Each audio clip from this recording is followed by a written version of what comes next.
रात गहरी थी, घड़ी धीरे धीरे चल रही थी, लेकिन इस कमरे के अंदर समय रुका हुआ सा लग रहा था।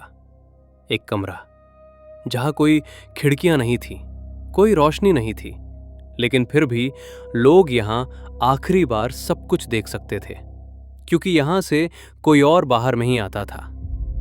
अंग्रेजों के राज में भारत में कुछ ऐसी जगहें थीं जिनके नाम किसी डॉक्यूमेंट में नहीं लिखे थे, मैप पर नहीं, इतिहास की किताबों में भी नहीं।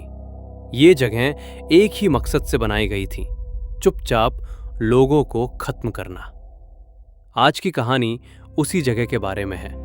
अंग्रेजों का सीक्रेट फांसी का कमरा, जहां बिना किसी फैसले के मौत आ जाती थी, बिना किसी गवाह के, बिना किसी बात के। और आज हमें उन कमरों का एक निशान मिल गया है। 1857 के बाद अंग्रेज समझ गए थे कि भारत पर राज करने के लिए सिर्फ बंदूकें काफी नहीं हैं, डर पैदा करना होगा। और डर पैदा करने का सबसे आसान तरीका था लोगों को अचानक खत्म कर देना।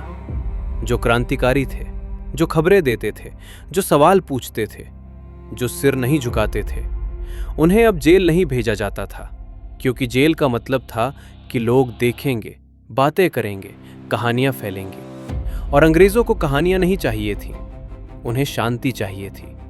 इस शांति के लिए सीक्रेट फांसी के कमरे बनाए गए थे। ज्यादातर समय ये पुराने बंगलों के बेसमेंट में, किलों के अंदर, गैर जरूरी रेलवे स्टोर रूम में या पहाड़ियों में सुनसान पोस्ट ऑफिस के नीचे होते थे। दिन में जगह पूरी तरह नॉर्मल रहती थी, लेकिन रात में यहां रात की हवा बदल जाती थी। जब कोई फ्रीडम फाइटर पकड़ा जाता था तो उसका नाम कहीं नहीं लिखा जाता था, कोई केस नहीं होता था, कोई कोर्ट नहीं लगती थी। बस कहा जाता था, इस आदमी की अब जरूरत नहीं है। फिर एक रात आंखों पर पट्टी बांध दी, हाथ बांध दिए और एक कार में धकेल दिया।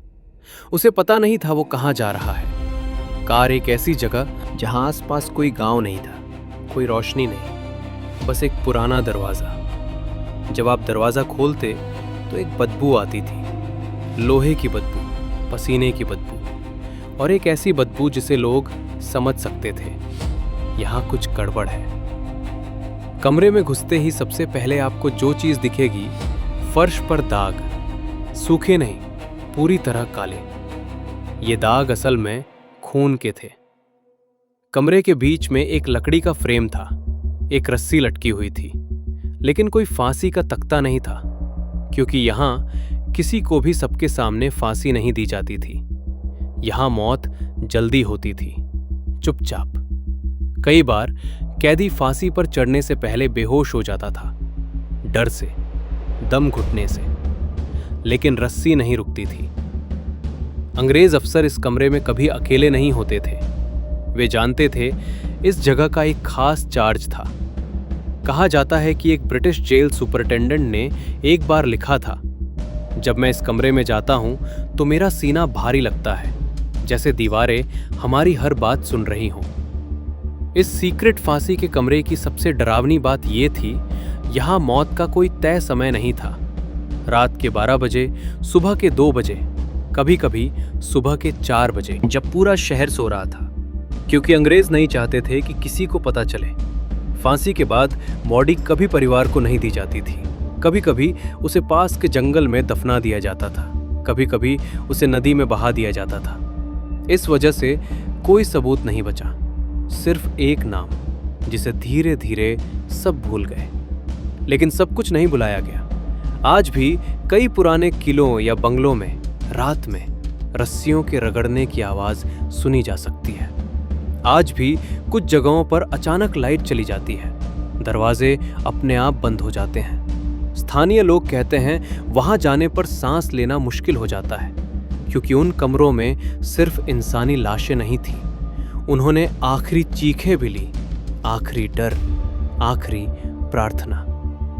एक सीक्रेट फांसी वाले कमरे की दीवारें सिर्फ ईंटों से नहीं बनी होती, वे डर से बनी थी। इसीलिए आजादी के बाद अंग्रेजों ने इन जगहों को तबाह कर दिया। उन्होंने नाम मिटा दिए, उन्होंने डॉक्यूमेंट्स जला दिए, लेकिन वे एक बात भूल गए, डर कभी खत्म नहीं होता।